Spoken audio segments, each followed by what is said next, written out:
Good evening, everyone, and a very warm welcome to the Human Rights Film Festival, to this show, to this evening's award ceremony.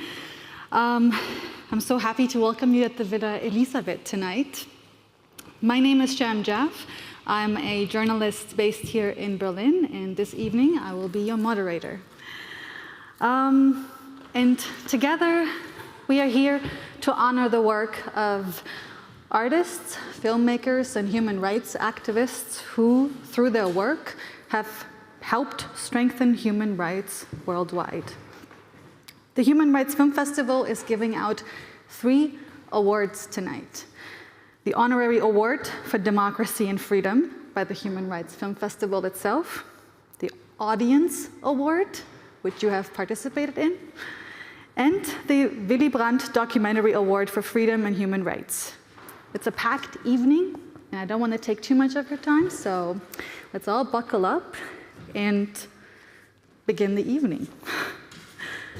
The Human Rights Film Festival is unfortunately officially coming to an end on Sunday, so there are 2 days left.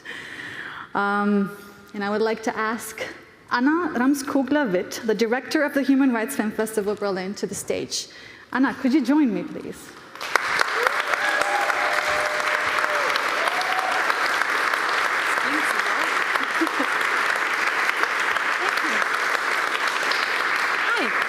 Welcome back. It's nice to share the stage again with you. I know, right? Anna, what an eventful week. You didn't do this on your own, did you? Didn't.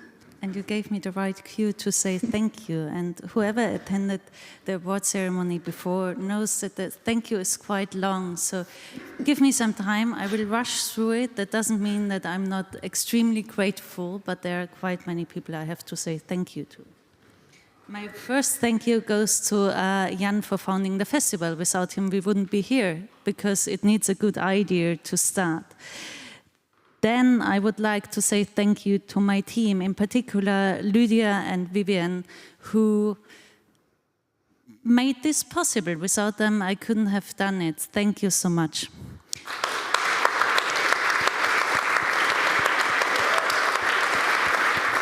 Our team is tiny, but there are a few more people. Steffi, Aurelia, Antonia, thank you so much. From Action Against Hunger, we got lots of support, but I would like to name Kira, both Lisas, Basti, Feli, Laura, and Vasilios in particular. You made our lives so much easier. And for the volunteers, I would like to say thank you to all volunteers. But in particular, I would like to mention Merle, who is with us for the 4th year. She started with the FSJ in 2019, and Charlotte, who did her FSJ in 2020, and they're each year coming back supporting us. That's just amazing. I would also like to say Niklas, who supported us with the VR exhibition, as well as in VR and maps. Without them, we couldn't have done our exhibition. And Maria and Annabelle for our wonderful press, which they did together with Vasilios, whom I mentioned before. Thank you, everyone, and thank you so much to all participants of our forum, of our speakers, the directors. Thank you.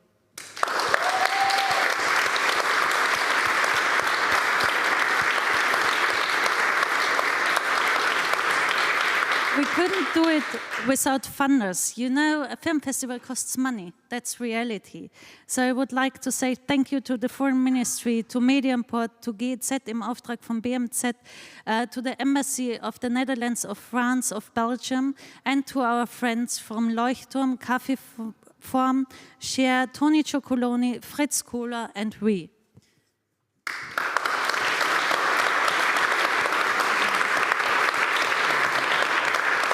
But you also need partners and friends to do a festival. So I would like to say thank you to Save the Children and Greenpeace, who have been our main partner this year.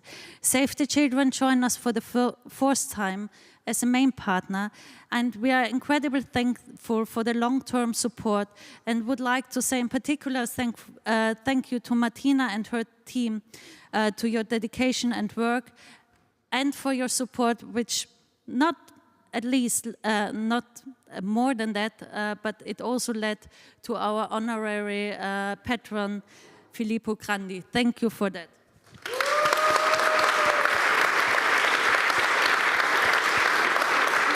And thank you to Greenpeace, to Christian, Heike, Anke, and all your colleagues. You have been fantastic. The festival was enriched by your participation.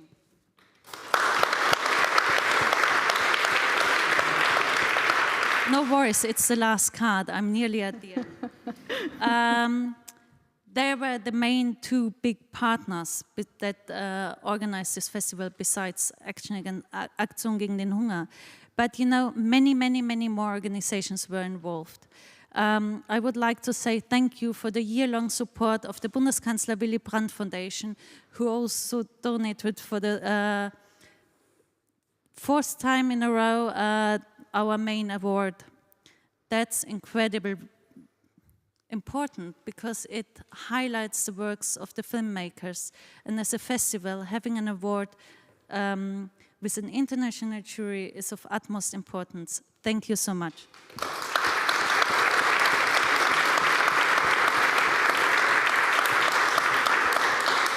Four more mentions. I would like to say thank you to Amnesty and ECPM, who co-curated a special series on the death penalty, to the Hertie Center for Fundamental Rights for sending us each year amazing experts and co-hosting screenings, and of course to Kulturbüro Elisabeth, who gave us this fantastic location, and to Julia and Markus in particular, as well as to the Colosseum where we had our opening. Thank you so much. And now I'm at the end.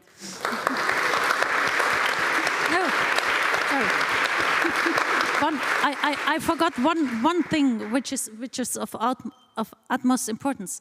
I would like to say thank you to the technical team of 48 Hearts who streamed everything we did and who are currently behind the cameras and in directing this live stream tonight. And at this point, I also would like to say hi to our online audience. And now I'm finished.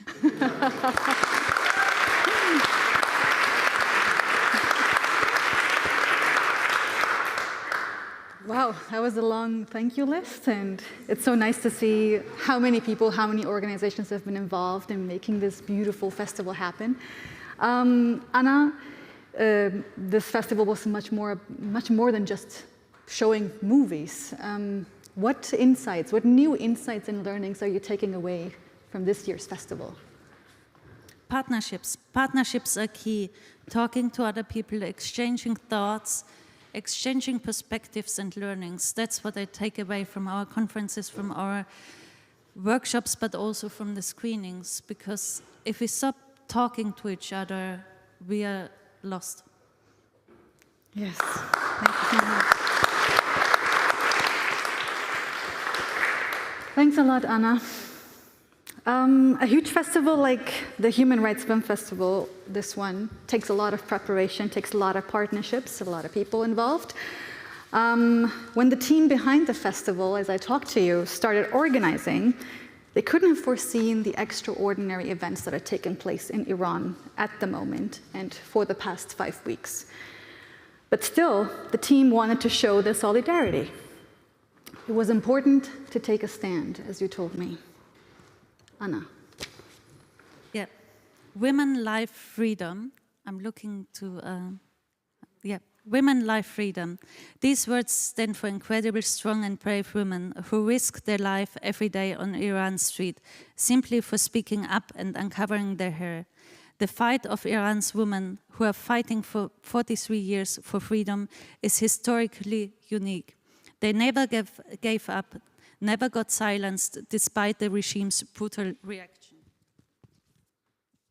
We, the women and our colleagues behind the Human Rights Film Festival Berlin, stand in solidarity with the courageous women in Iran who have taken the streets to peacefully protest the death in custody of Mahsa Amini and to demand their rights. Watching those brave women fighting for their rights makes us aware how privileged we are here in Berlin. It makes us furious to see their suffering, as well as it makes us fierce to see their courage, their pride, and will to fight for their rights. Thus, we stand in solidarity with the courageous women of Iran. These strong women show us what true bravery looks like. Our thoughts are also with the families of the protesters who have lost their lives or are imprisoned. We urge you all to go out and show the solidarity they call for, and hope to see you on the streets of Berlin tomorrow. And now I have the pleasure and delight to go to the next section, to our Honorary Award, and for that, to introduce it and to talk about the reason of the protests in Iran. I'm very thankful to welcome Bega Edladin on stage with me. She is co-chair of the Greens in Germany, and you're originated in Iran, and you have Iranian roots. Yes, I'm a German Iranian, and so wonderful to be here. Thank you for having me. Thank you.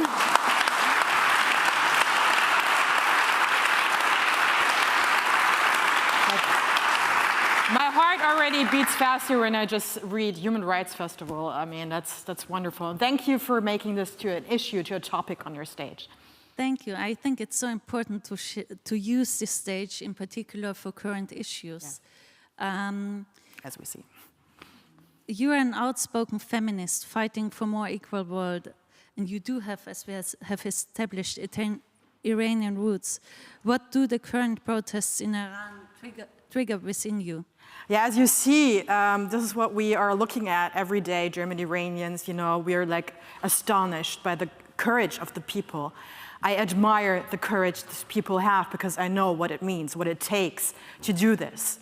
And from the other hand, when I see with the brutality that the regime is, you know, doing a human rights violation, hurting the people, murdering the people, it hurts. It hurts every time when I see that.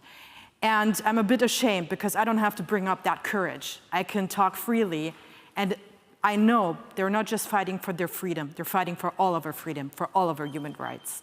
So much respect, much hope, much sadness.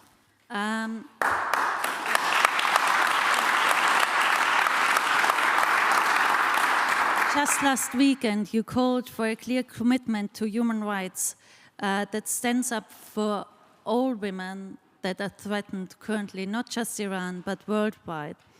How does this look in political reality, and what could or should be done to stand in solidarity with those women on the political side? What you're doing is so important, spreading the word, you know, looking at what's happening, telling everyone what's happening. The biggest fear that we have is that human rights violation can just happen and people don't look at it, don't talk about it, as it's not happening. So this is what you're doing, and spreading the message, going to demonstration tomorrow, showing your solidarity is already important. I'm a politician, I'm a member of a board, so my job as a politician, as a part of a party, is to think about which measures could be taken that the people who do this massive violations will also see the consequence of their acts. And right now we adopt a resolution where we clearly say as Greens there has to be sanctions and there has to be more sanctions. We know Iran is one of the most sanctioned countries in this world, but we won't stop thinking about which measures can really hit those who are responsible for these acts.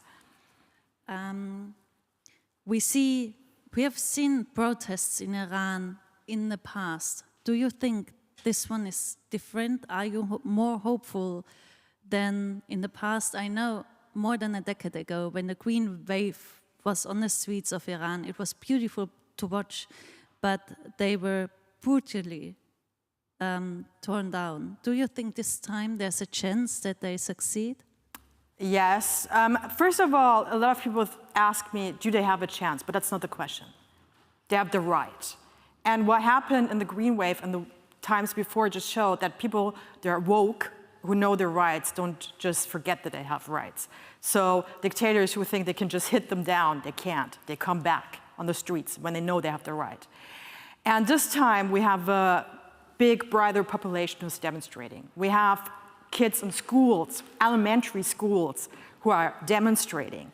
Young people, I mean, you have to know that 70% of the Iranians are under 35, and they're not willing to live like that anymore. They're for me as a German Iranian saying, I've been like the last time to Iran, 2015, they were just walking around without the scarves. That's a massive thing, that's a massive step. And you can't put that, you can't roll that back.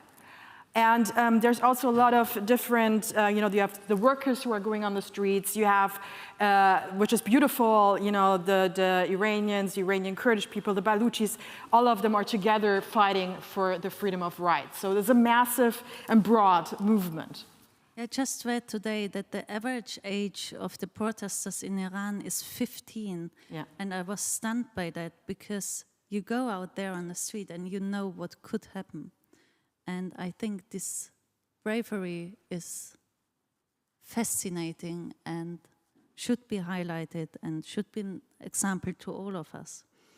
An example that I think inspired feminists and women all over the world, not just Iran, is Shirin Ebadi. She's the first Muslim woman who got the Nobel Peace Prize. She's an outspoken feminist, but she not just fights for women's rights, but for equality and human rights. And we are going to present her tonight with our Honorary Award for Democracy and Freedom, representing the countless brave and courageous women who talk to the streets in Iran and fight for freedom and justice. We are incredibly thankful for you that you were very spontaneous to hold the Laudatio on this outstanding women. So we are going to change to the award mood. And we are going to change for this particular award to German. We apologize to all our international guests. We will translate it later to you. And please, Pega, the stage is yours. Yes, thank you very much.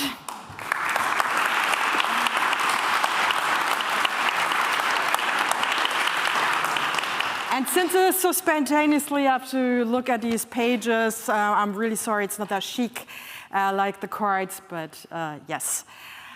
Sehr geehrtes Publikum, sehr geehrte Frau Ebadi, Honorary Ebadi. Eine Diktatur und ein totalitäres System spricht dem Menschen ab, RechtsträgerInnen zu sein. Sie kennen wahrscheinlich den Spruch, Menschenrechte sind weder westlich noch östlich, sie sind universell. Dieser Spruch ist nicht nur sehr schön, dieser Spruch ist unglaublich wichtig. Denn das iranische Regime behauptet, dass die universellen Menschenrechte nicht zu den kulturellen Gegebenheiten im Iran passt, was absolut nicht richtig ist. Und es sind eben die Personen wie Shirin Ebadi, die daran erinnern, die ihre Stimme erhoben haben, die ihre Stimme erheben und klar machen, dass die Menschen in Iran Rechte haben. Und das in diesem repressiven Regime. Das ist nicht selbstverständlich, dass ein Mensch sein Leben riskiert. Es ist nicht selbstverständlich, dass ein Mensch riskiert, verhaftet zu werden, gefoltert zu werden. Und aus diesem Grund sind Menschen wie Frau Shirin Ebadi sowas wie Heldinnen. Sie sind unglaublich mutig und sie sind die Heldinnen des Tages, des Jahrhunderts. Ich verneige mich vor dem Mut von Shirin Ebadi und ich bin so dankbar, dass eben diese Menschenrechtsverbrechen nicht einfach versickern in Dunkelheit, nicht versickern und verschwinden, sondern dass jemand sie anspricht. Weil es gibt nichts Schlimmeres als Gräueltaten, die einfach vergessen werden. Emilia Roig hat in ihrem Buch Why We Matter geschrieben: Nicht gesehen, nicht gehört zu werden, ist unerträglich, weil es unsere Menschlichkeit in Frage stellt. Menschen, die weder gesehen noch gehört werden, denen nicht geglaubt wird, sind viele Formen der Gewalt ausgesetzt, bis hin zu Mord. Und im Iran werden Menschen ermordet. Sie werden weggesperrt und sie werden gefoltert. Und Frau Ebadi hat eben nicht geschwiegen. Sie hat den Unterdrückten eine Stimme gegeben. Sie hat Menschen, Familien verteidigt, deren Liebsten gestorben sind, also ermordet worden, weil sie politisch waren. Sie hat den marginalisierten Gruppen im Iran verteidigt, eine Stimme gegeben. Minderheiten, Frauen und eben auch Kinder. Sie hat die Organisation Society for Protection of the Child Rights gegründet und dafür eingestanden, dass die Strafmündigkeit, also das Alter, angehoben wird. Gemeinsam mit der so ehrenhaften, auch Menschenrechtsverteidigerin Nasrin Sotoudeh hat sie das Zentrum für Menschenrechte gegründet, was verboten wurde. Frau Sotoudeh ist auch in Haft. Sie hat jetzt gerade Hafturlaub, aber auch sie ist unter den widrigsten Umständen da eben, wird sie behandelt. Frau Ebadi hat für all ihren Mut Repression hinnehmen müssen, Demütigung hinnehmen müssen, wie viele andere. Und deswegen kann ich es auch nochmal und nochmal sagen, ich verneige mich vor ihrem Mut. Und ich bin ihr eben dankbar, weil sie dafür gesorgt hat, dass das Prinzip der Menschenrechte im Iran in dem Bewusstsein der Menschen bleibt. Dass sie wissen, dass sie Rechtsträgerinnen sind, dass sie wissen, dass der Wunsch nach Selbstbestimmung richtig ist und dass sie das einfordern können. Es ist ihr zu verdanken, dass der Diskurs aufrecht geblieben ist, dass der Diktator auch Widerworte gefunden hat. Und ich glaube, wir haben ihr diese Frauenbewegung zu verdanken. Wir haben ihr den Feminismus zu verdanken, der dadurch durch ihren Mut, durch ihren Einsatz nicht einfach aufgehoben werden konnte. Und dass das Patriarchat nicht einfach unangefochten Gewalt ausüben kann. Ich wünsche mir alle, dass wir das Patriarchat brechen. Und ich hoffe, dass wir eines Tages, dass ich Frau Ebadi auch einmal im Teheran treffen darf. Ich glaube, das ist das, was wir uns Deutsch-Iranerinnen gerade sehr viel wieder wagen zu erträumen, dass wir auch mal wieder in den Iran dürfen und dass wir in Freiheit zusammen sitzen und über den Iran und im Iran miteinander sprechen. Vielen Dank.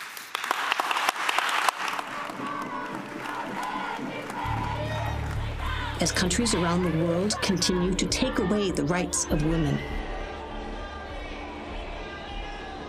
sometimes slowly, sometimes in the blink of an eye.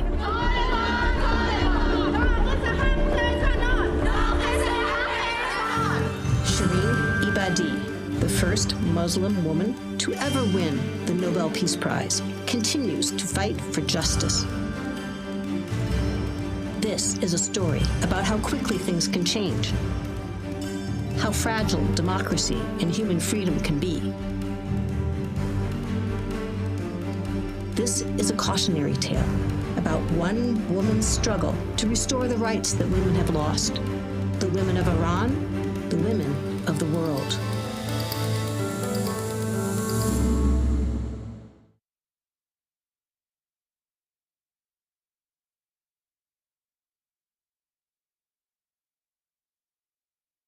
ریاست محترم فستیوال، خانم پگاه عدالتیان، خانم ها و آقایان، متاسفم که امشب نتوانستم بین شما حاضر باشم.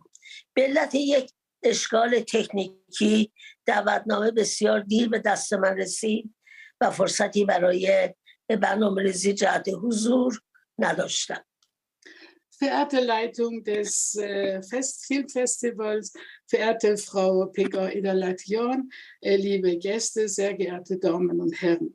Es tut mir sehr leid, dass ich heute Abend nicht persönlich bei Ihnen sein kann, weil ich wegen eines technischen Problems die Einladung viel zu spät bekommen habe und daher blieb mir nicht genug Zeit, um diesen Termin einzuplanen. این فیلم نتیجه زحمات و خلاقیت دوست عزیزم دان انگله که بر اساس کتاب خاطرات و مصاحبه های من تنظیم و با هنرمندی فراوان تهیه شده که از او سپاسگزارم. Dieser Film ist das Ergebnis der Arbeit und der Kreativität meiner lieben Freundin Dawn Engel. Der Film basiert auf meinen Memoiren und Interviews und ist sehr künstlerisch gestaltet. Ich bin ihr sehr dankbar. همانطوری که در فیلم Until We Are Free مشاهده خواهید کرد، کشور من ایران دارای تاریخ و تمدن پر افتخاری است، اما متاسفانه در سال 1979 انقلابی در اون اتفاق افتاد که در نتیجه اون حکومت استبداد دینی به قدرت رسید. Sie werden in diesem Film Until We Are Free, Sie werden sehen, dass mein Land Iran eine ruhmreiche Geschichte und Zivilisation hat. Leider passierte 1979 eine Revolution, als Folge derer ein Staat des religiösen Despotismus an die Macht gekommen ist. بر اساس قانون اساسی جمهوری اسلامی ایران، ساختار سیاسی حکومت به گونه‌ای است که تمام اختیارات در انحصار یک رهبر که مادام العمر انتخاب میشه توسط عده‌ای از روحانیون و کشور نه بر اساس مقتضیات قرن 21 و ضوابط حقوق بشر، بلکه با معیار و قوانین 15 قرن قبل اداره میشه. Nach der Verfassung der Islamischen Republik Iran hat ein Führer die alleinige Macht und Gewalt und wird von einer Gruppe von Geistlichen lebenslänglich gewählt.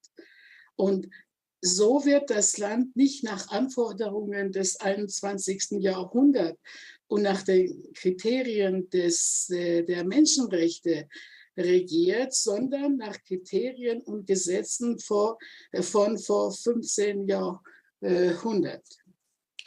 بدیهی است که این امر ایجاد تنش‌های فراوانی کرده.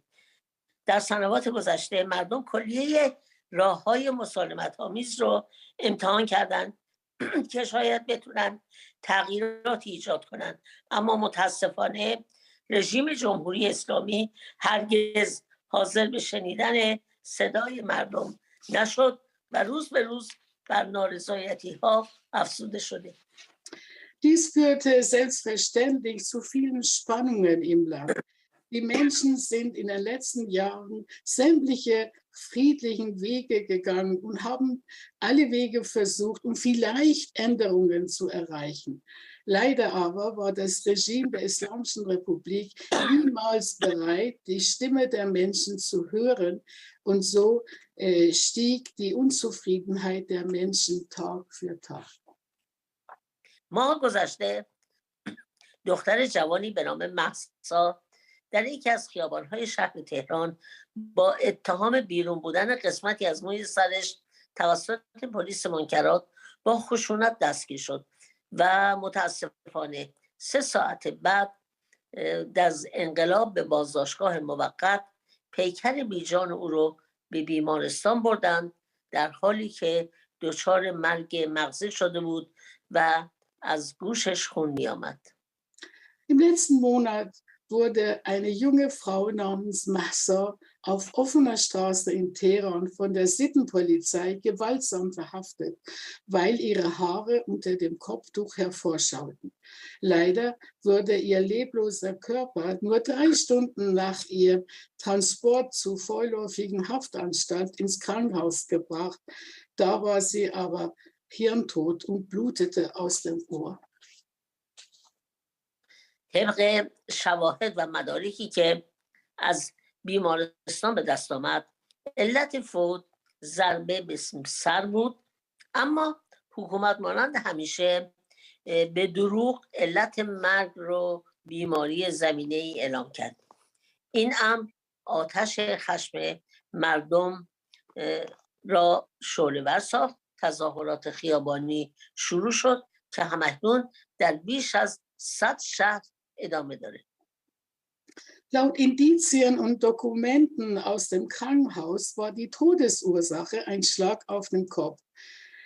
Die Regierung hat aber wieder gelogen und gab wie immer bekannt, dass die Todesursache eine Vorerkrankung war.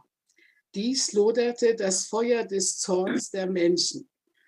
Und damit begannen die Demonstrationen auf den Straßen und in mehr als 100 Städten wird immer noch und heute noch demonstriert. مامورین امنیتی تعدادی از شهروندان رو با شلیک گلوله کشته، تعداد کثیری رو هم دستگیر کردند. اما اعتراضات همچنان ادامه داره و اعتصاب در دانشگاه‌ها و برخی از مشاغل و کارخانجات هم شروع شده. حتی دانش آموزان دبیرستانی هم در برخی از شهرها به خیابان آمدند و همراه با والدین، پدر بزرگ و مادر بزرگ خود فریاد می زدند که جمهوری اسلامی باید برود. Die Sicherheitsbeamten schossen viele Bürgerinnen und Bürger tot, verhafteten viele Menschen.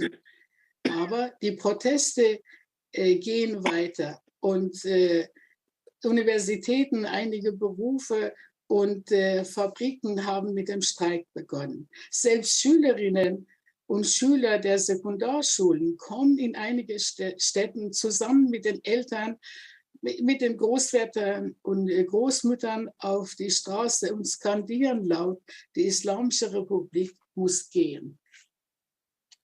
از تعداد جانباختگان و دستگیر شدگان آمار دقیقی نداریم، زیرا حکومت هرگز آماری رو اعلام نمیکنه.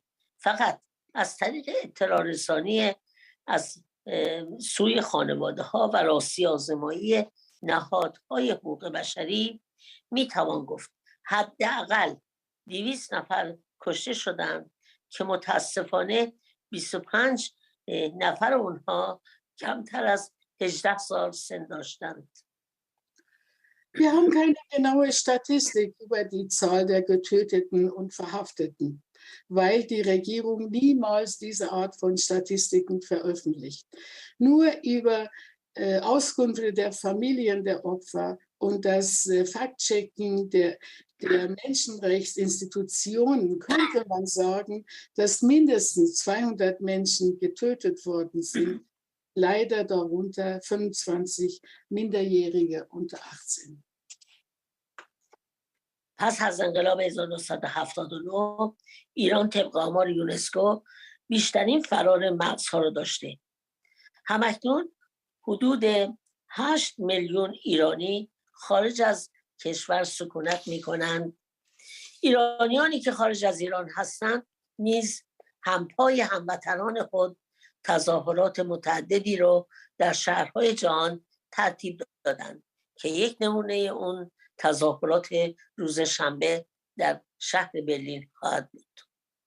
Nach der Revolution im Jahre 1979 gab es im Iran nach den Statistiken der UNESCO weltweit die größte Zahl der Abwanderung von Wissenschaftlerinnen und Wissenschaftlern, so dass zum jetzigen Zeitpunkt ca. 8 Millionen Iranerinnen und Iraner im Ausland leben. Iranerinnen und Iraner, die im Ausland leben, halten Schritt mit ihrer Landsleute und veranstalten eine große Zahl von Demonstrationen in vielen Städten der Welt. Ein Beispiel dafür sind die Demonstrationen am Samstag in Berlin. در چنین شرایطی مردم ایران انتظار دارند که حکومت‌های غربی که معتقد به حقوق بشر هستند به سرکوب و کشتار مردم بیگناه در ایران واکنش نشان بدن و از بستن هر نوع قراردادی با جمهوری اسلامی ایران خودداری کنند. همچنین سفرای خودشون رو از تهران فرا بخوانند و سطح روابط سیاسی خود رو از سفارت به کاردار تقلیل بدن و سپاه پاسداران رو که وظیفه قانونی اون فقط حفظ انقلاب بوده و ارتباطی به حفاظت از مرزهای ایران رو نداره تحریم کنند. In der derzeitigen Lage erwarten die Menschen im Iran, dass westliche Staaten, unter anderem Deutschland, die an Menschenrechte glauben, dass diese Länder gegen die Niederschlagung und Ermordung unschuldiger Menschen im Iran eine Reaktion zeigen und vor allem sich weigern, mit der Islamischen Republik jegliche Art von Verträgen abzuschließen. Auch wird erwartet, dass sie ihre Botschafter aus Teheran abberufen und die politischen Beziehungen von der Botschafterebene auf die Ebene eines Geschäftsträgers, Charge d'affaires, zu reduzieren. Außerdem sollen sie gegen die Revolutionsgarde, also Sepah Pastoran, deren Sanktionen verhängen, deren gesetzliche Aufgabe lediglich die Wahrung der Revolution ist. Und sie haben nicht die Aufgabe, außerhalb der Grenzen des Landes, die haben nicht die Aufgabe, die Grenzen des Landes zu beschützen.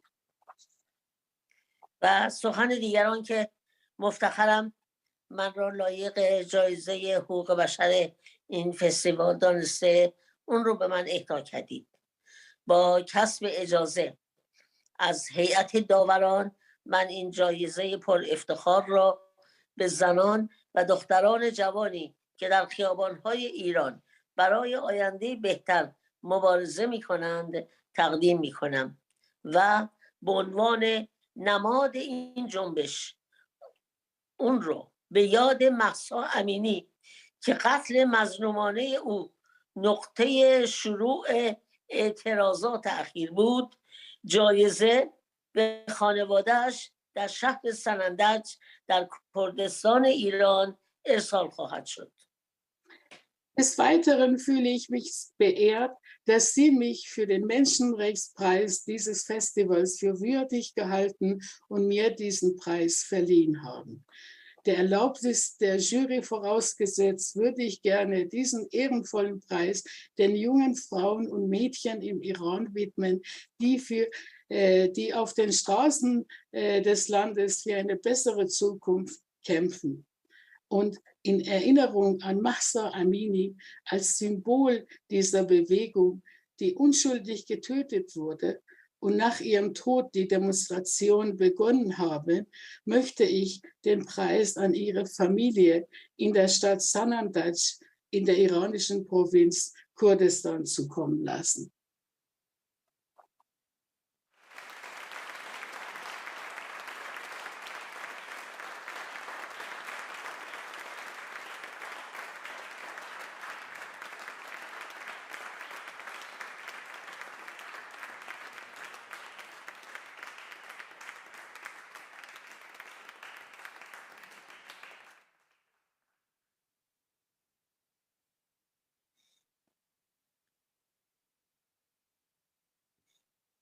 Ich habe die Ehre, diesen Preis, du wirst es stellvertretend für sie annehmen, Kaveh.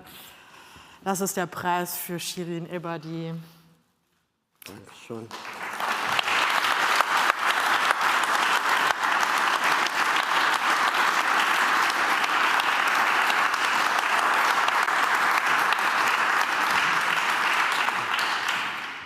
Das ist mir eine Ehre, als Vertreter von Frau Shirin Ebadi diesen Preis abzunehmen und an die Familie Gina Mahsa Amini Kurdistan weiterzuschicken.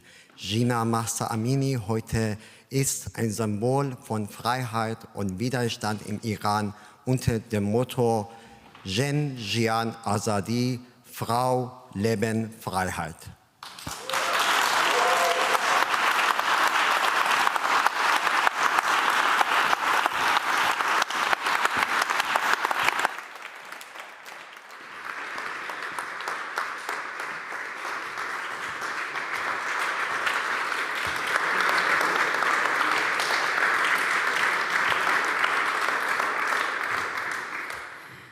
Wow. Thank you so much for your impressive speech, Pega, and for Ms. Ebadi and for Kaveh. Thank you so much. For those that didn't understand what Ms. Ebadi said, I've written some stuff down that I would like to tell you. Ms. Ebadi, you remind us all that Iran is much more than what the current regime would like us all to believe. You remind us all of the immense efforts of the people of Iran, in and outside of Iran, to peacefully bring about change, but that their demands have not been heard. You remind us that Mahsa Gina Amini's death was the fire that lit this revolutionary spirit, a spirit that is undying, even though it comes and is being upheld at a great cost. And Ms. Ebadi, to my surprise, also dedicated the award to the courageous women of Iran, but also specifically to Mahsa Gina Amini and her family. Thank you so much, Ms. Ebadi.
you can see, we still have 2 awards here at the front, and we're now at the Audience Award.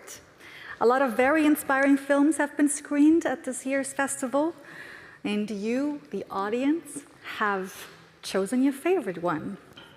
And to present the award, I now invite the head of the very organization that in 2018 has founded and since organized the Human Rights Film Festival, Jan Sebastian Friedrich Rust of Aktion gegen den Hunger.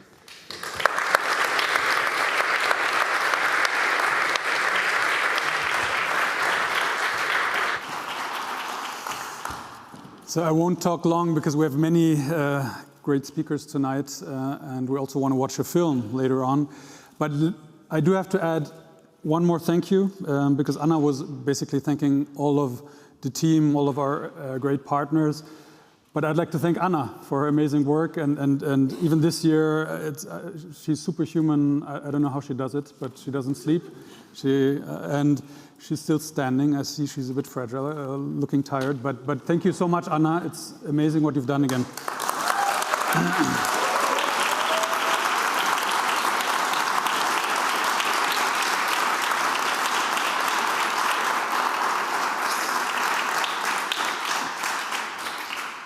And of course, Pega Idolación, thank you very much for being here at such short notice. It's really great to have you.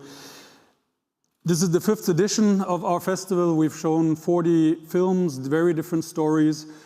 The film that we'll be showing tonight about Shirin Ebadi is very much about activists in Iran, as we've seen the social media clips, who are very much in the spotlight right now, whose stories are being told. But the Audience Award this year goes to a film which is very much about another side of human rights, because many human rights violations are actually not told. They happen secretly. They're being hidden. And there was one man whom all of you will know who some years ago founded a platform called WikiLeaks. And that platform changed the way how governments needed to think about what they're doing in secrecy. And there's a film that opened our festival and which will receive the Audience Award today, Ithaca. It's about the father of Julian Assange, John Shipton, who is relentlessly fighting for his son, who's currently still held under terrible circumstances in a very bad health condition in the maximum security prison in the UK. And yes, very much the film follows the father on his very long journey to try to help his son. So far, unfortunately, to no avail. So I would like to welcome on stage, not the director, who's Ben Lawrence, who made this film, but the producer, Gabriel Shipton, who's the brother, half-brother of Julian Assange. So please give him a warm welcome. Julian Assange is the hero of our time. He was the darling of the left. All of a sudden, he's a puppet of Russia. My name is John Shipton. I'm Julian Assange's father. WikiLeaks founder Julian Assange has been arrested. One of the most notorious and controversial figures in custody. Assange will remain behind bars until that extradition hearing, which has been set down for the end of February. I urge the Department of Justice to drop the charges. The maximum jail sentence of 175 years. Because he published the truth.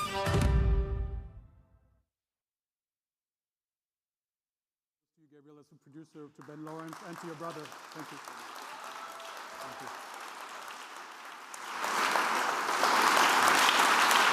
Yeah. See you soon.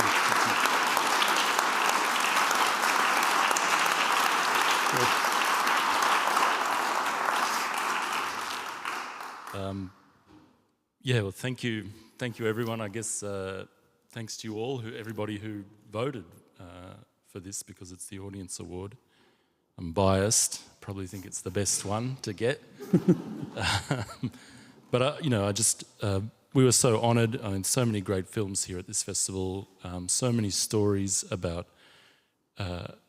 ordinary people fighting injustice everywhere. I want to thank obviously Jan, Anna, and Lydia from the Human Rights Film Festival for first programming and then supporting us here. Also want to thank Ben Lawrence, who is the amazing director of this film. I wish he could be here to receive this, but I'll meet him in New York, where we'll have our North American premiere at Doc NYC on the 13th of November, so we're looking forward to that. And I just hope that, people who watch this film, and who are involved in any struggle for justice, whether it's for their family member or for human rights or any fight, that just remember, not to be afraid, and that courage is contagious. And I think we've seen that with these courageous women in Iran. That if you go and show courage, that other people will follow you. So, yeah, thanks again. Thank you.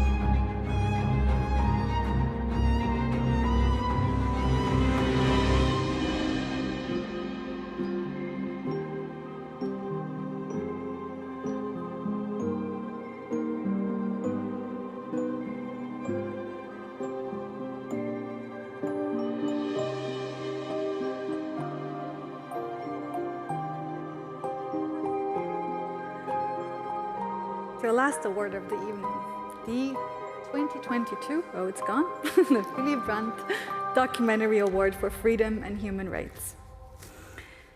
This year, 10 filmmakers were once again hoping to receive the renowned award. The prize is endowed with 3,000 euros, which has been donated by the Bundeskanzler-Willy-Brandt Foundation. The decision was made not by you this time, but by a jury consisting of 5 members: Martina Dase, Uli Edel, Malte Mau, Edima Otuokon, and Hanna Kulhankova. And who else better to announce the winner than the jury president, Hanna Kulhankova, from the Institute of Documentary Film Prague, and Dr. Wolfram Hoppenstedt, CEO of Bundeskanzler-Willy-Brandt Foundation.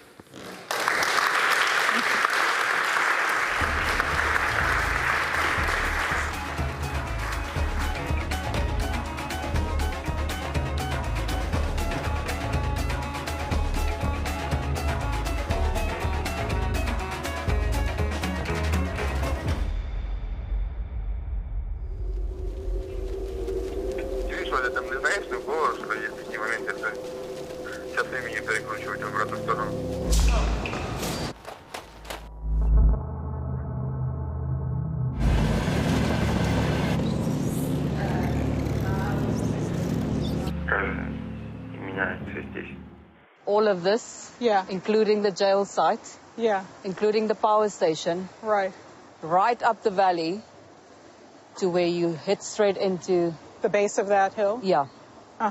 As the upper burial ground. Are you kidding me? This is huge. Yeah. This is massive. I feel like I got to a point where I was so desperate about what should I do, what can I do? I'm taking the UK government to court to pull the plug on public payments for big polluters. We have an addiction to oil and gas in our society. Effectively, we're living inside an oil machine. Hon kommer säga hon så snabbt radikaliserades. Varför tog hon den här vägen? Vad har man gjort för fel? Lo único que queda de Amanda, digamos, de su propia carne y sangre son mis nietos. Jag måste åka och hämta barnen. Ils nous menacent de nous battre, de nous violer, de nous tuer. Puis vous pouvez pas nous protéger. We need to see that these are crimes of a new modern age. And that terrorism gives a direct pathway to real violence in the physical world. The television was beaming these images about famine, war, about diseases. I am fed up with that kind of news. We can use culture and art to change mind and hearts. Par où commencer pour briser 40 ans de silence? Je décide de venir là, où débute le récit. T'aurais voulu venir avec moi dans les camps, là, ou pas? Moi, j'ai vécu tout ça, j'ai pas envie de retourner. On a une perception de notre être où nous sommes toujours dans les traumas du colonialisme, où on se voit toujours comme ces victimes. En train de filmer. Et ils veulent faire un film sur l'Afrique. Est-ce que vous pensez qu'ils peuvent faire ce film ou ils peuvent arrêter, emballer leurs choses et rentrer chez eux?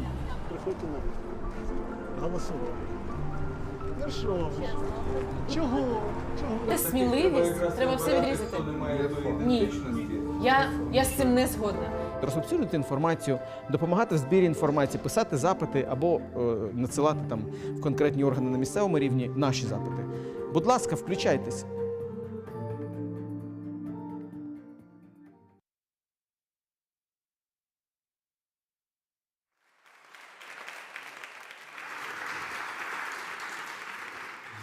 So this clapping of hands really goes to the festival team who made our work challenging, selecting the best film of the 10 that you just saw the clips of, and I will read the statement of our jury. The jury was impressed by the strong selection of films of different cinematographic styles, but all of them with strong content with highly important topical issues. In the process of selecting the Willy-Brandt Award, the jury focused on the quality of documentary and its possible impact. Before we announce the winner, we want to give a special mention to the film that highlights a crucial topic with powerful protagonists from all over the world, the film that is also exceptionally well produced. It shows perilous situations of half of the world population, meaning women. It shows women's fights for equal rights, but also for their own personal protection, which many times is inadequate and non-existent. The special mention goes to Backlash, Misogyny in Digital Age by Léa Clermont-Dion and Julian Marois.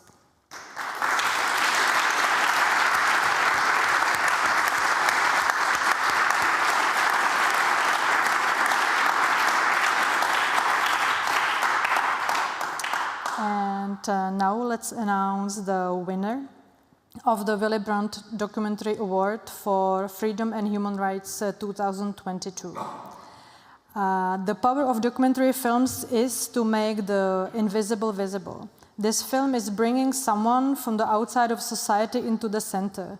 The film is also about loneliness, about lostness of a neglected boy who turned into a young man in Ukraine. His story touched us in a deeply emotional way. His story stayed in our minds. We couldn't escape it.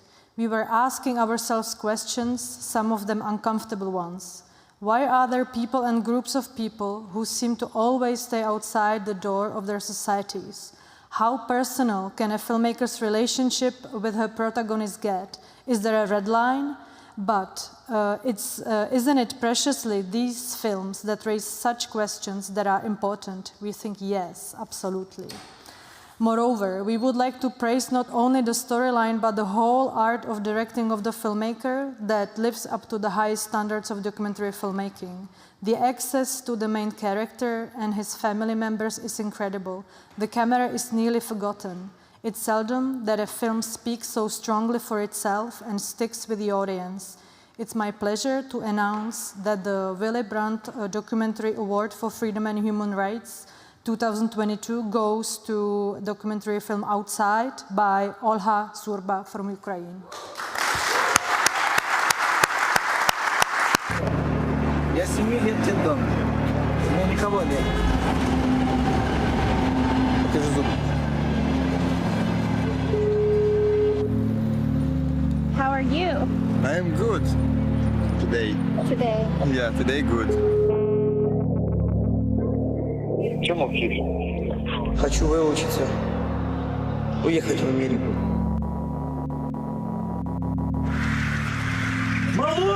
Семен, след дура, сука! Я переломай-то нахуй! Прекрати!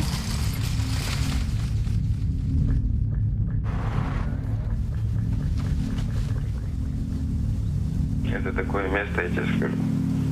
Лучше б его не было вообще. Скажи.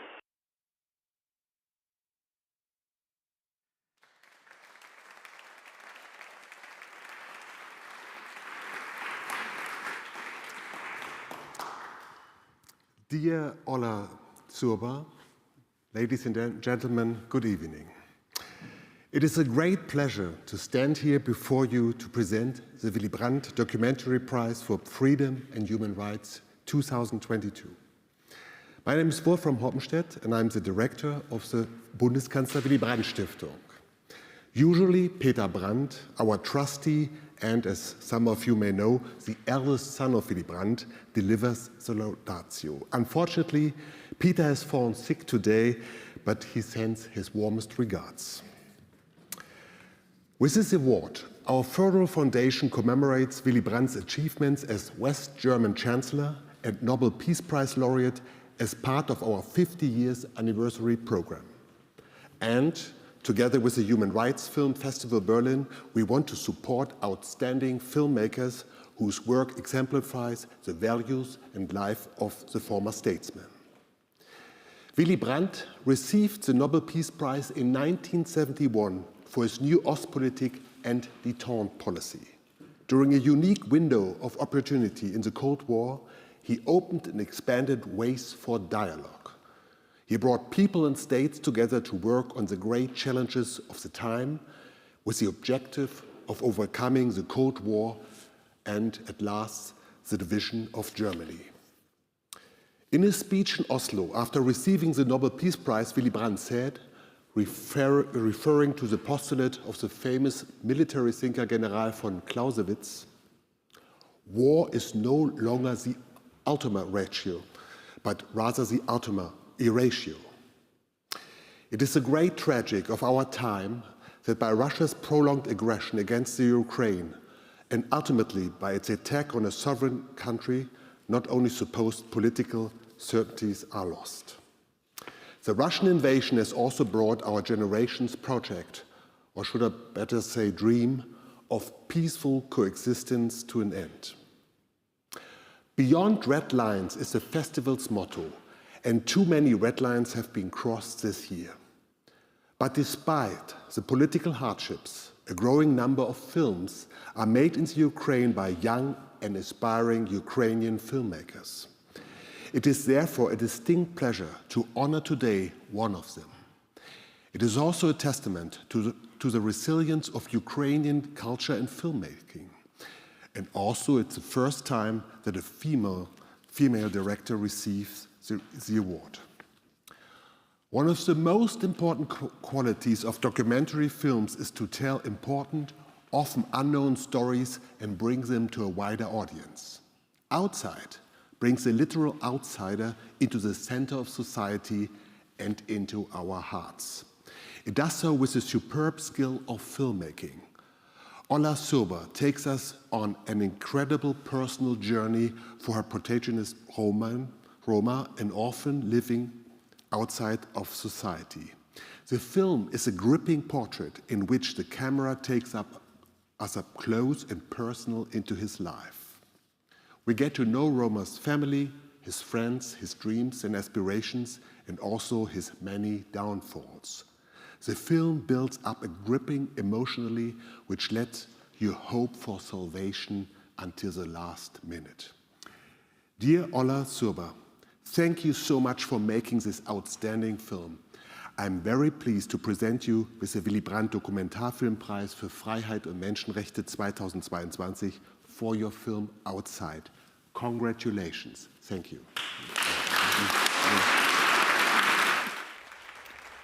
Dear jury members, dear Film Festival team, thank you for this award.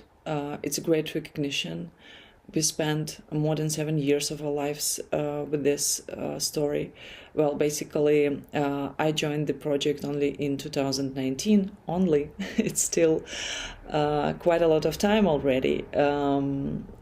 And the main creative team, director, cinematographer, they've been working on this film since 2014, since the Revolution of Dignity, as we call it in Ukraine.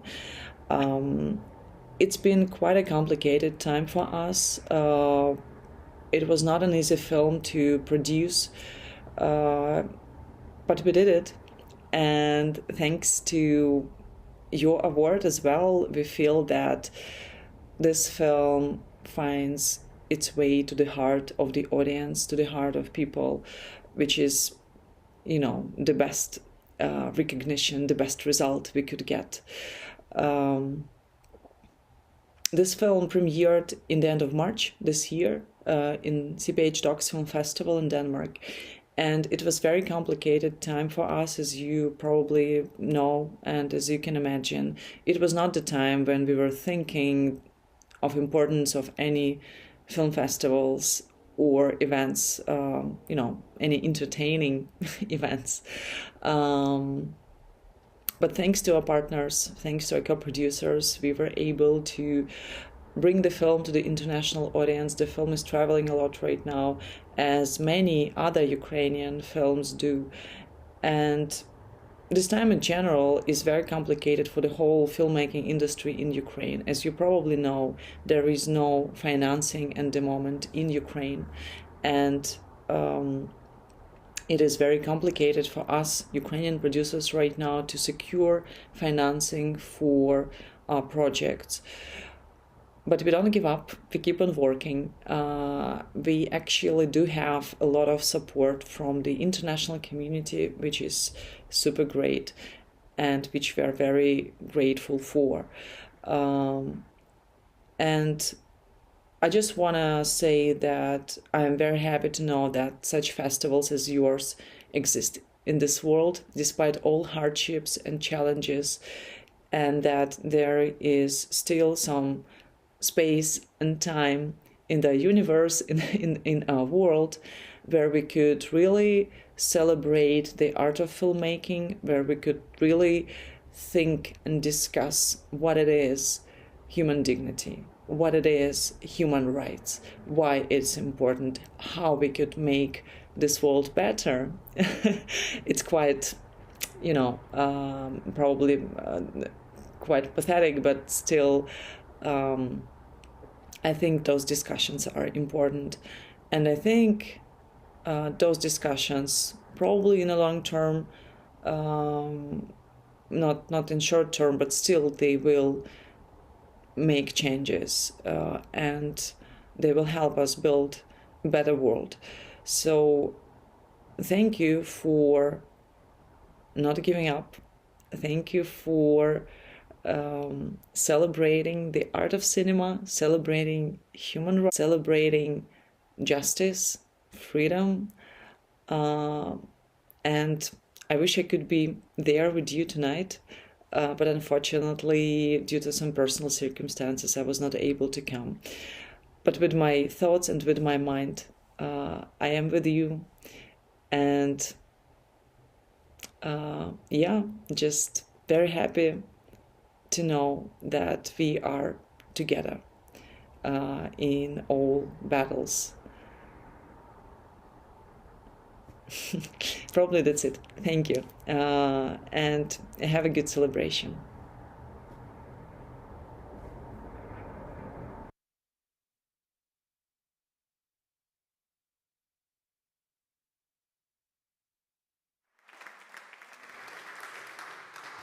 Just to make a little bit announcement, this was producer of the film, Daria Basel, who is incredible woman. She is behind so many films that are being made in Ukraine at the moment. I'm like really happy that I saw her. Thank you.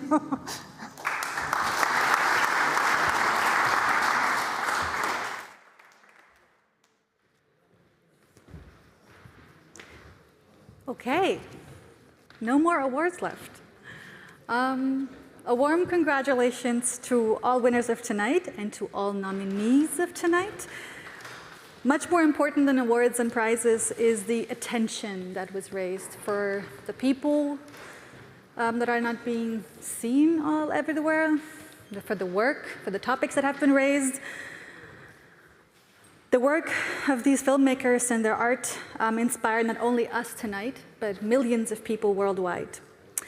I talked to the team about the feedback they've been getting from this past week. And one story I would like to point out, Steffi told me that after one of the screenings of the movies, someone came up to her and shared that she now feels inspired again to take up her activism.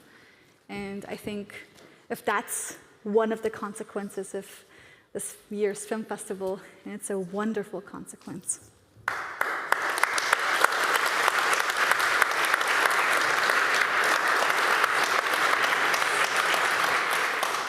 The movie Outside, you can all watch on Sunday. I don't want to give out fake news, so it's late in the evening, but you can check that out online. But you're also lucky, because if you hadn't been here tonight, you would have had to choose between the movie that we're screening tonight, the documentary Shirin, Ebadi, Until We Are Free, and Outside. So without further ado, we're now going to be watching the documentary. Before we let it start, we also invite you after the movie to join us at the foyer for some drinks and some quick little get-together, and to celebrate all the filmmakers and activists that we have gotten to know over the past week. Thank you so much.